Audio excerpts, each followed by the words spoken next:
everyone, it's Maddie. Welcome back to my channel. Today's video is inspired by a video that I actually saw on Luxe Purse Luxury. Sorry, I blanked for a minute. I was like, I've been following her channel literally for years and years, but she recently posted a video of handbags that she hasn't used this year. And Melinda is going through kind of like a collection reset. I've also been going through that on my channel. I've been talking about getting down to 20 handbags, which is, I feel like people are so triggered by this idea. One, they're like, that number's totally arbitrary. I know that number is arbitrary. I picked that number arbitrarily. You know, they're like, oh, life's too short. You don't need to sell your bags. But actually it's making me happy to sell my bags. It's making me happy to have fewer bags. It's not making me unhappy to have fewer bags. I'm not like pining for the bags that I got rid of. And then on top of that, there are still bags in my collection that I've gotten rid of that I still have, that I have not used at all this year so far in 2024. So I thought it would be good to kind of go through them and reflect on that and, you know, maybe make some more decisions on what should stay and what should go. So the first bag, actually, that I haven't used yet this year, I think it makes sense. It is literally just started to feel like fall where I live. And because of that, I have not used this bag yet this year. I don't believe I was using it earlier this year in the winter. I couldn't find a photo of me using it in the winter, which makes me believe that I didn't use it like in January, February, March, when maybe I should have. This is the Chanel 22 bag it's from the 2022 collection. It has like the tweed rainbow letters. It's so cute. And it comes with this little pouch. I have another denim 22 that I used a lot over the winter or over the spring, summer. Oh my gosh, can I talk? But I hadn't reached for this one yet. And part of it is, you know, it is kind of a very specific bag. Like it's casual, but it's fashiony, but it's like wintry. So I feel like because it's tweed, it has to be, you know, a little chilly when you're using it. But a few of my tweed jackets, I have like bags that I specifically like to use when I'm carrying my tweed jackets. So just don't reach for it so much. I'm obviously in love with this bag. I'm hoping I use it more over November and December months. If I don't reach for it, I don't know. I don't want to say it. I don't want to put it out there, but I'm going to try and use her more in the coming winter months. Hopefully I can like find a way, because I really do like this bag. I like the aesthetics. I actually really like the function of the 22. I think part of it though is like, for example, I'm wearing my shearling jacket right now because it's like a little chilly in here. Also, I just got it and I'm like in love with it. Okay, whatever.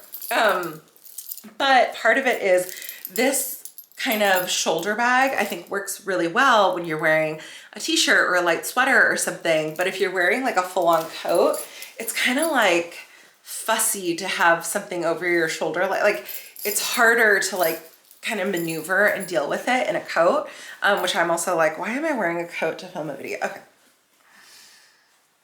I'm fine. I'm fine.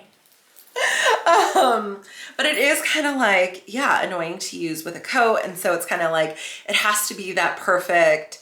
It's chilly, but I'm wearing a sweater, but it's, you know, not so loud that this would make the outfit like too loud, because this is pretty loud. So it has to be like a subtle sweater. It's like a very specific outfit use case. I love this bag. I love the way it looks. I really love the way that it looks with my bright pink tweed jacket.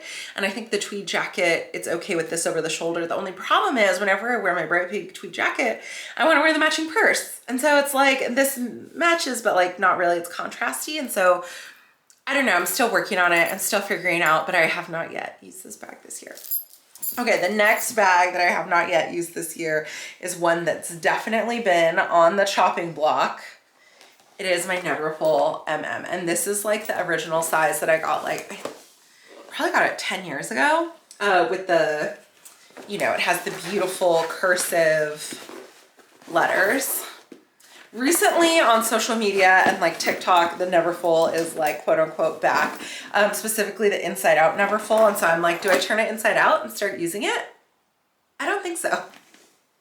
I just think, you know, oh my gosh, and then this chain, this is like a little extra SLG thing. It's actually quite functional, but I got rid of my pochette because I was never using my pochette. I use Stony Clover pouches now, honestly. But yeah, so really have not reached for this bag at all. Ooh, maybe I'll do this like a little bag charm on the front. What do we think? It'll be like a little like rock and roll type situation, even though I cannot remember the last time I used this bag. Now, I used to use it literally every single day for work.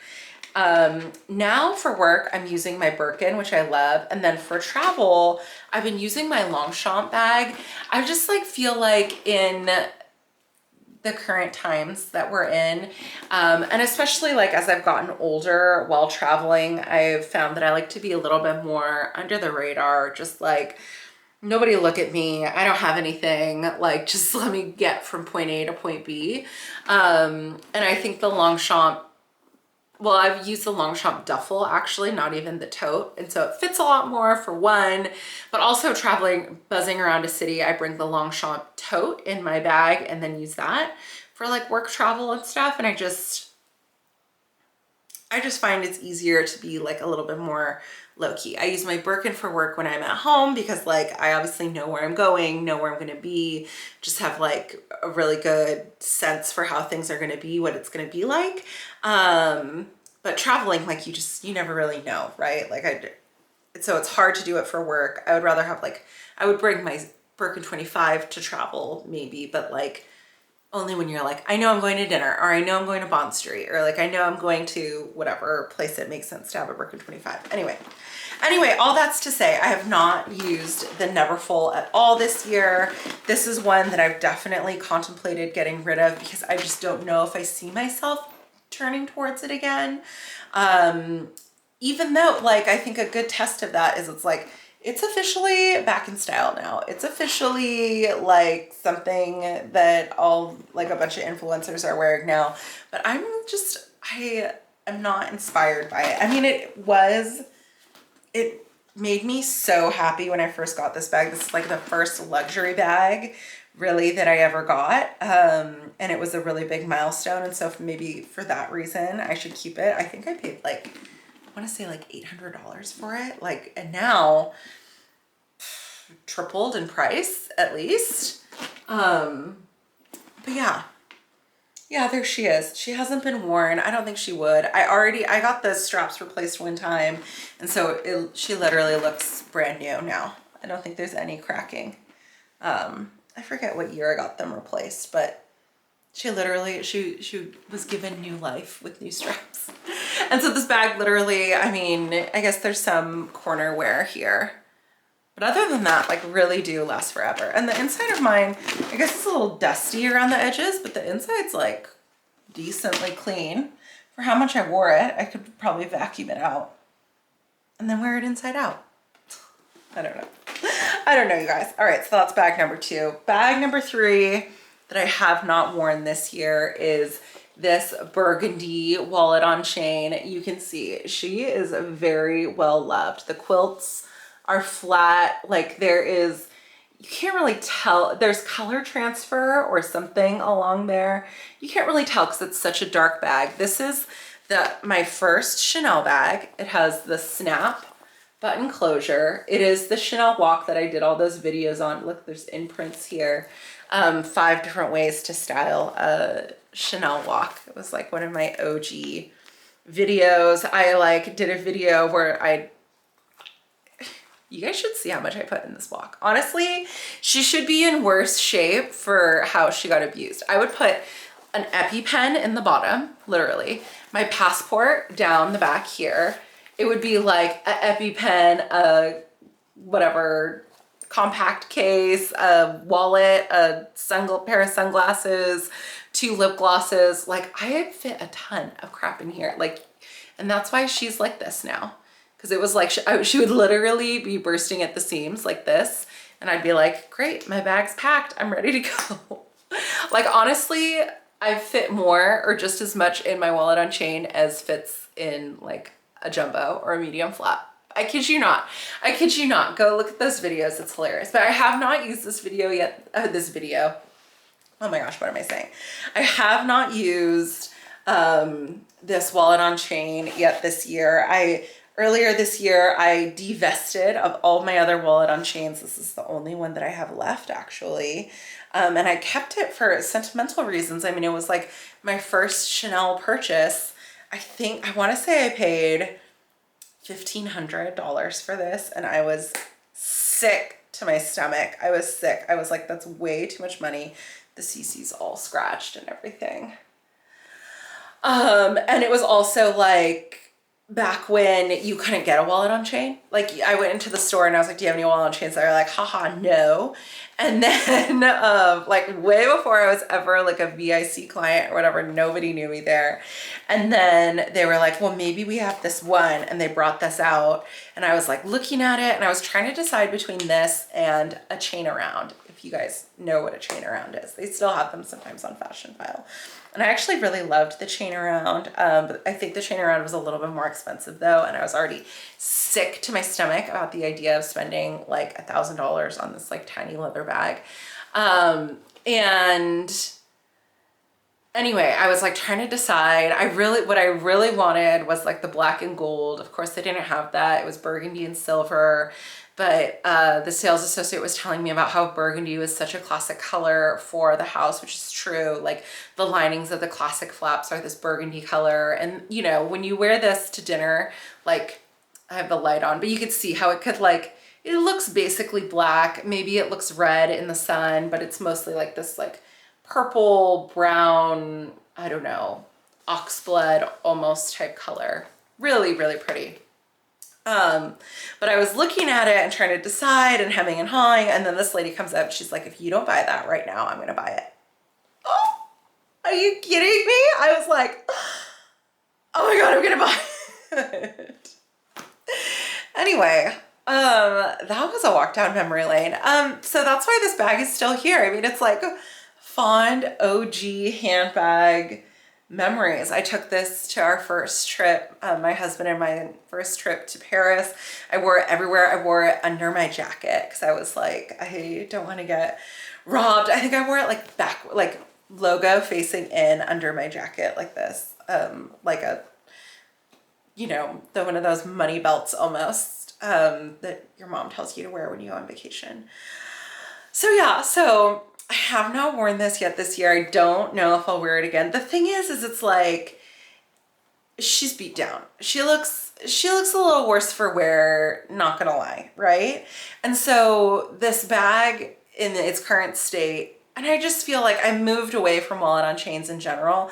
Wallet on chains for me, I don't like them anymore for like when I'm going to dinner, I'd rather use a mini. Like, I just don't like them anymore for like fancier things. And then for like more casual things, I'm almost like, well, I don't want anything to happen to this. And so I will do like these little Stony Clover pochettes, which like everyone was very upset about when I made a video about them. Like, whatever, okay, whatever, you guys. I like them, okay? Like, you don't have to like them, and you don't have to tell me that you don't like something if I'm telling you that I like it. You could just be like, say nothing.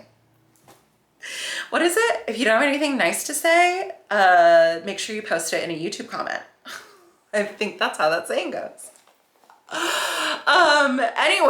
Anyway, I really just haven't found a moment to use her. I had her like stored away in my closet, and then finally like I decided to give her a spot on one of my shelves, like over here of like bag shelves. And so I've been displaying her, and it's just like memories. But so she is not going anywhere. This is staying. I mean, it's like in the current condition, I wouldn't get that much by selling her, and it does bring me joy to have her, because it was always that thing. But she's just not getting used.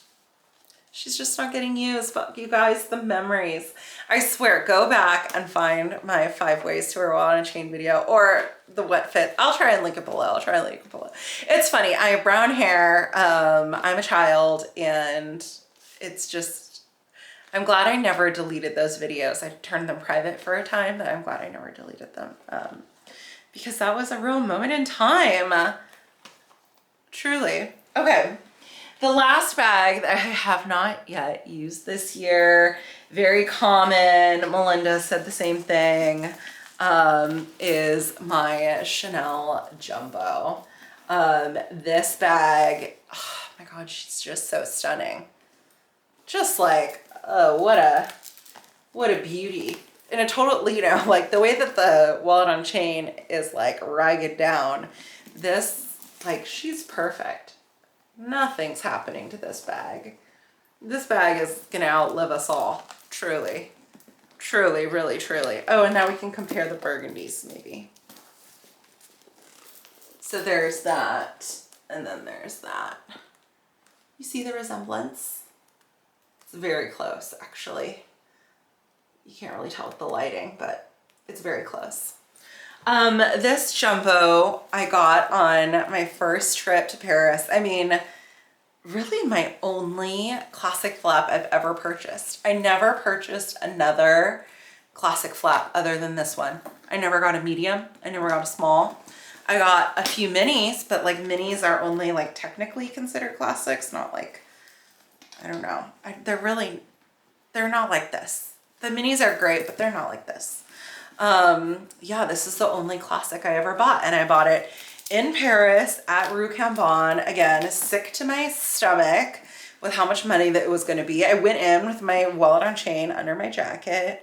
They were so nice to me, my husband, and like gave us a tour, and oh my gosh, yeah, served us coffee and cookies, and I got little CC studs that ended up losing all of their jewels. And then I was trying to decide between this and a GST, which I ended up getting the GST later at home and then selling it subsequently.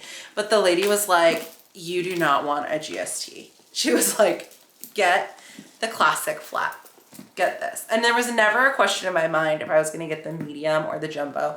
I knew I was going to get the jumbo. Again, I think it was, maybe I got that in 2013 and this is in 2014, 2015. I can't remember what year. But honestly, she was right. I was wrong. This was the bag to get. This was always the bag to get.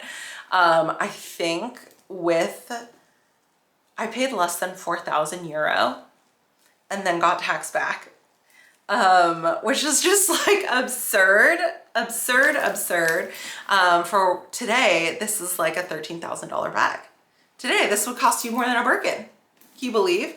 I actually kind of can believe. It is a really stunning bag. I just haven't worn it. It's, you know, it is a big bag. It is a strong statement. I think, you know, if you're gonna wear jeans and a t-shirt, I love this. I just haven't reached for it. It's just no reason. I should reach for it. Big bags are coming back. I'm loving her. She's gorge. Yeah, she has a couple scratches on her, but not too bad. Why not? Well, she has one little scratch on the nose. I don't know if you can see it. Maybe a little tarnish. Got to give her a polish. But otherwise, I mean, like, look, this bag's friggin' immaculate. Like solid as a rock. Solid as a rock. She gorge. Oh, and the Karl Lagerfeld. See, the way that these dust bags are now, they're no good. Have you seen them? I saw somebody unboxing a Chanel bag, a new classic flat bag, and I was like, what in the DH gate is going on with that dust bag, ma'am? But that's just the way that they are now. Oh, I couldn't believe it. You know, maybe these are all signs of like getting old or whatever. I don't know. I get, you know, I don't know. I'm just funny. When you're handbag obsessed, you like come to know all the details, and then how it was when you were buying, it will like never be that good again. But anyway, this is the last bag that I haven't used yet this year, but she's not going anywhere. It's, you know, it's really funny. Okay, hello early YouTube channel days, like how our style has evolved. Look at how dark these handbags are. None of them are pink. Very classic, conservative, very popular bags. Now I'm like much more of like a seasonal, colorful, you know, like look at that Shirley flap back there. She's gotten used, like, honestly, I'm using her as much as I can during the winter months because maybe that's why the Tweed 22 hasn't seen the light of day, because I'm like, I need to get my money's worth out of this shearling bag, especially while it's so popular right now, especially while it's like being winter. That could be part of the root cause analysis for that. So, but anyway, look at how my style has evolved, literally. And I haven't used them, but they're staying. And so one thing I was considering, I mean, like I'm like making up arbitrary rules for myself in terms of this 20 handbag collection rule. And I'm thinking of kind of like modifying it, because I could do whatever I want because I made it up in the first place as an exercise. And so what I'm thinking is these 3 items, the wallet on chain, the Neverfull, the jumbo, they don't count towards my bag allocation. They're not a part of the 20. They are like a different category of items where it's like they're just here. They're like, you know, they're not really a part of the bag collection. They've reached a new elite status where it's just like not happening, you know, like we're not even having that conversation anymore. You guys, don't be ridiculous. So maybe that's the move, because that frees up some spaces. I'm trying to like think of a line I can draw that I will stick to long term. So maybe that's like maybe that's how we do it. So then it's like, and then I was also thinking, all right, and I'm gonna do 20 bags. It's like these 3 are grandfathered in. And then I need to honestly count SLGs separately. Like the counting, where is she? Counting this as one of my 20 bags. That was a little bit harsh. That's probably a little bit harsh. I don't need to be doing that to me. So thinking 5 SLG, 3 grandchildren, and 20 bags. So that's the new thing. I don't know. It's fun making rules, but I have a little note on my phone where I'm like kind of fiddling with the numbers, thinking through things. Where are the gaps? Would we want to fill it in? Do we want more Hermes bags or less Hermes bags? Like, what's the vibe there? So I'm trying to be really thoughtful about it going forward. Anyway, I hope this was a fun video for you. If you liked it, please give it a thumbs up. Please subscribe if you haven't already. And then otherwise, I will see you in my next one. Okay, talk to you later, guys. Bye.